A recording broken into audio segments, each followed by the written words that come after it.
नमस्कार साथियों, आप देख रहे हैं हिस्ट्री क्लासेस। मैं आपका साथी भवन लहरिया।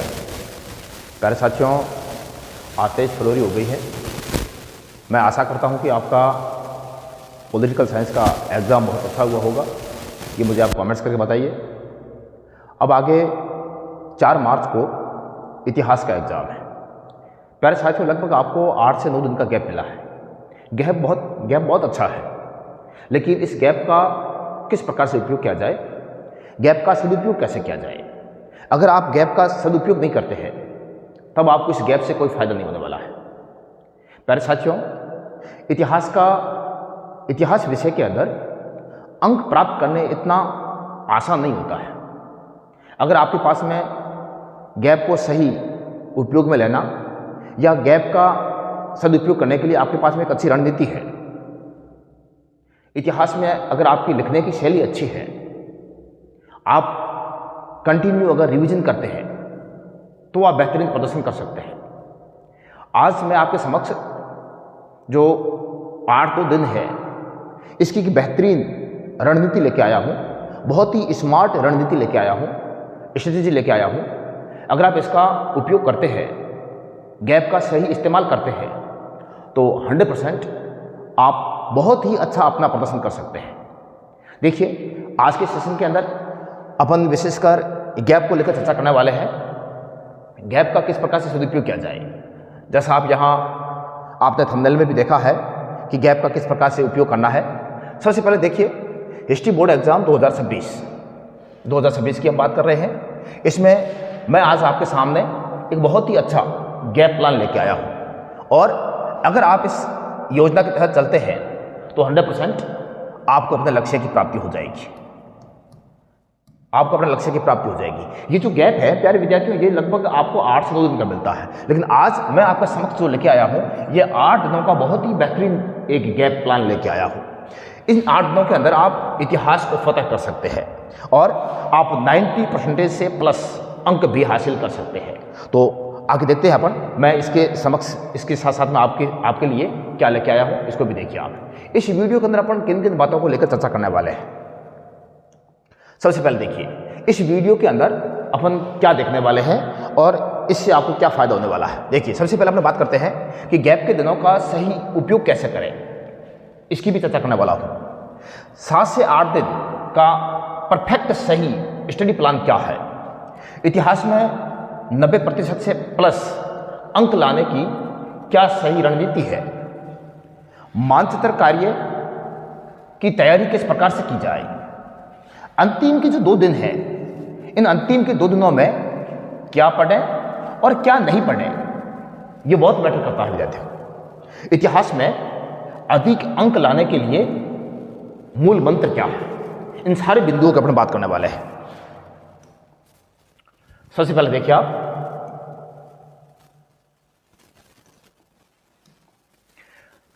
तेईस फरवरी का आज का दिन है और आज आपका पॉलिटिकल साइंस का एग्जाम हो गया है। अब आपको आज से क्या करना है। देखिए, सबसे पहले आपको हल्का सा रिवीजन करना है, ज़्यादा किसी प्रकार से डिप्रेशन में नहीं रहना है, और साथ साथ में आपको आराम भी करना है, क्योंकि आप एग्जाम देके आए हैं तो थोड़ा सा आराम भी जरूरी है। इसके साथ में 23 फरवरी को और क्या करना है, सिर्फ सिलेबस की लिस्ट देखें कि सिलेबस कितना है, कौन कौन से चैप्टर हैं, कौन सा चैप्टर कितने नंबर का है, ये केवल आपको एक लिस्ट बनानी है। इसके साथ क्या करना है, आपको 23 फरवरी को ही चैप्टरों को 3 भागों में बांट देना है। ये अच्छी तरह से ध्यान रखना, ये पहली रणनीति है। आपके इतिहास के अंदर जो 12 चैप्टर हैं, इनको आपको 3 भागों में बांटना है। सबसे पहले उन चैप्टरों को छांटिए जो आपके लिए सबसे ज़्यादा मजबूत है, यानी आपको इसमें सब कुछ आ रहा है। दूसरी श्रेणी के अंदर आप उन चैप्टरों को बांटिए जो मध्यम प्रकार के हैं, जिसमें कुछ आपको आ रहा है और कुछ तैयार करने की आवश्यकता है। तीसरे भाग के अंदर उन चैप्टरों को संभालिए, उन चैप्टरों को छांटिए जो सबसे कमजोर है, जो आपको लगता है कि इसमें हमें बहुत कम आ रहा है। इस प्रकार से आप इतिहास के चैप्टरों को 3 भागों में बांट दीजिए। ये आपको काम कब करना है, ये आपको करना है आज ही करना है, 23 फरवरी को करना है। इसके बाद क्या करना है, अब आपके सामने मैं जो अगले 8 दिन हैं, इस 8 दिनों का आपका क्या टारगेट रहने वाला है, ये टारगेट प्लान लेके आया।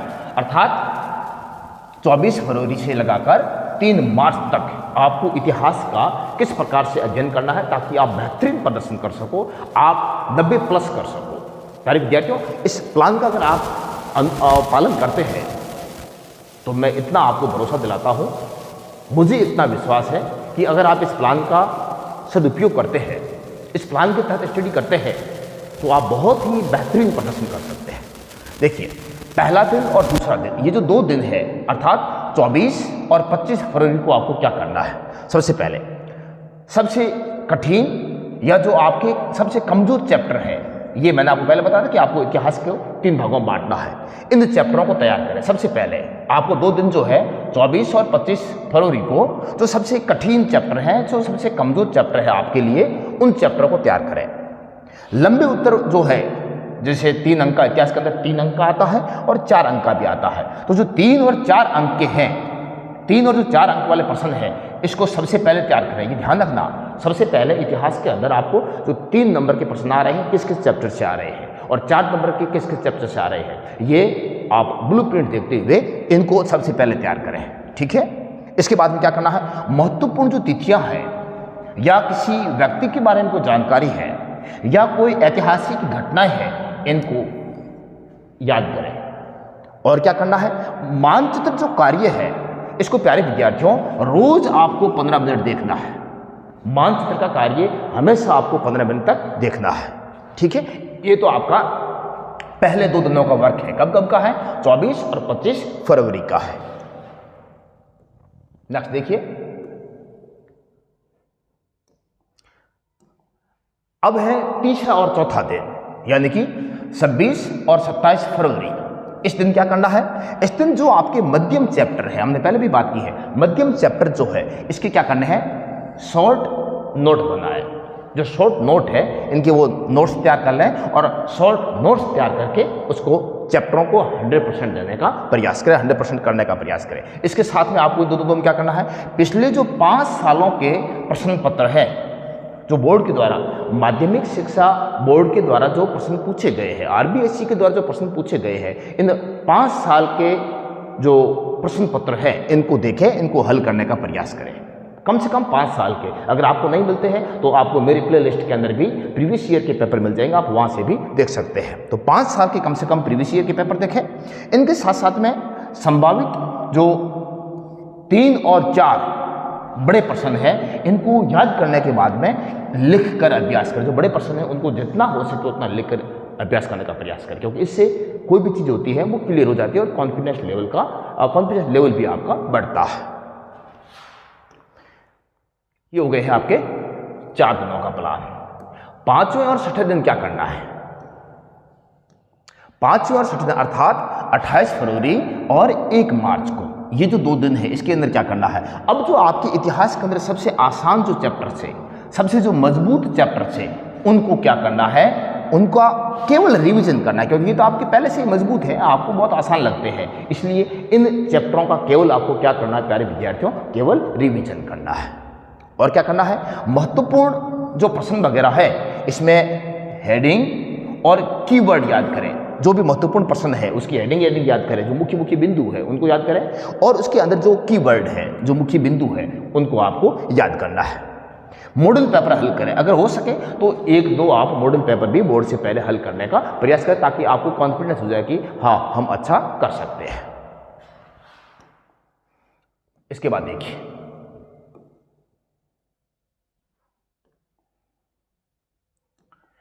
आखिरी 2 दिन, ये प्यारे विद्यार्थियों बहुत ही महत्वपूर्ण है। ये 7वां और 8वां दिन है, यानी 2 और 3 मार्च का दिन है। ये प्यारे विद्यार्थियों आपके लिए बहुत ही महत्वपूर्ण दिन है, इसलिए इन दिनों का सबसे ज़्यादा सदुपयोग करने का प्रयास करें।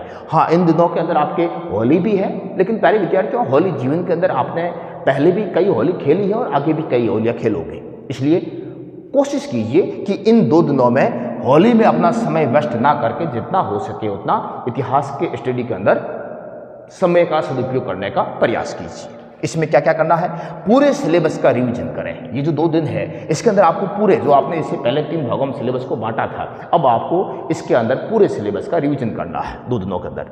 इसमें जो मुख्य तिथियां हैं, आंदोलन है, कोई समितियां उप समितियां हैं या कोई समझौते वगैरह है, इन सबको क्या करें, पुनः दोहराने का काम करें, रिवीजन करने का काम करें। इनके साथ साथ में जो मानचित्र है 2 से 3 बार मानचित्र की प्रैक्टिस करने का प्रयास करें। प्यारे विद्यार्थियों, मानचित्र भी मैंने पहले आपको भरकर यूट्यूब पर डाला हुआ है, आप प्लेलिस्ट में जाकर मानचित्र को भी देख सकते हैं। मैंने मानचित्र के अंदर पहले भी बताया आपको, मैंने 2013 से लगाकर और लगभग 2025 तक ये सारे जितने भी बोर्ड के अंदर प्रश्न पूछे गए हैं मानचित्र से संबंधित, वो सारे डाले हुए हैं। आप चाहो तो मेरे प्लेलिस्ट में जाकर मैप देख सकते हैं। मैंने अभी लेटेस्ट डाला, लगभग 15-20 या 1 महीना हो गया होगा। आप इसमें जाकर सारी चीज़ें देख सकते हैं।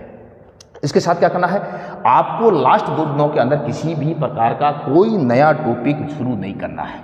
कोई नया टॉपिक है, आपको लगता है कि ये मैंने पहले देखा नहीं है, ऐसे किसी भी टॉपिक को टच नहीं करना है। तो ये आपका 2 दिनों का काम था, ठीक है। तो उम्मीद करता हूं कि आपने ये सारी चीज़ें देख ली है। इसके बाद में क्या करना है, देखिए ये तो आपकी होगी रणनीति पूरी। अब आपको रणनीति के अंदर किस प्रकार से देखना है ये आप अच्छे से देख लिया है। अब देखिए इतिहास के मुख्य बिंदु, इतिहास में आप किस प्रकार से अच्छे अंक हासिल कर सकते हैं, इसके लिए आपको क्या करना है। देखिए रोज कम से कम 6 से 7 घंटे पढ़ाई करें। कम से कम आपको 6 से 7 घंटे पढ़ाई के लिए निकालने हैं, ये फिक्स कर लें पहले से ही, ठीक है। 6 से 7 घंटे आपको पढ़ने के निकालने हैं। इसके साथ साथ में इसको भी आपको 2 भागों में बांटना है। कैसे बांटना है, सुबह 3 घंटे तो आपको थ्योरी पढ़नी है। सुबह जो दिमाग फ्रेश होता है उस समय आपको इतिहास से संबंधित जो भी थ्योरी है इस थ्योरी को पढ़ना है। और जो 3 घंटे शाम वाले हैं, इन 3 घंटे शाम में क्या करना है, डेली आपको रिवीजन करना है। जो चीज़ें पढ़ी है उसी का वापस क्या करना है, रिवीजन करना है। हो सके जितना हो सके उतने लिख कर उसका अभ्यास करने का प्रयास कीजिए। उत्तर को आपको किस प्रकार से हैंडल करना है ये भी बहुत महत्वपूर्ण बात है। देखिए इतिहास के अंदर सबसे पहले जो भी आप उत्तर लिखते हैं उस उत्तर के अंदर टू द पॉइंट यानी हेडिंग लगाकर काम करने का प्रयास करें, आदत डालें। और क्या करना है, हेडिंग लगाएं और पॉइंट बनाकर लिखने की आदत डालें। अगर आप टू द पॉइंट काम करते हैं तो प्यारे विद्यार्थियों इतिहास के अंदर बहुत अच्छे अंक आने की उम्मीद होती है और अच्छे अंक आते भी हैं। नेक्स्ट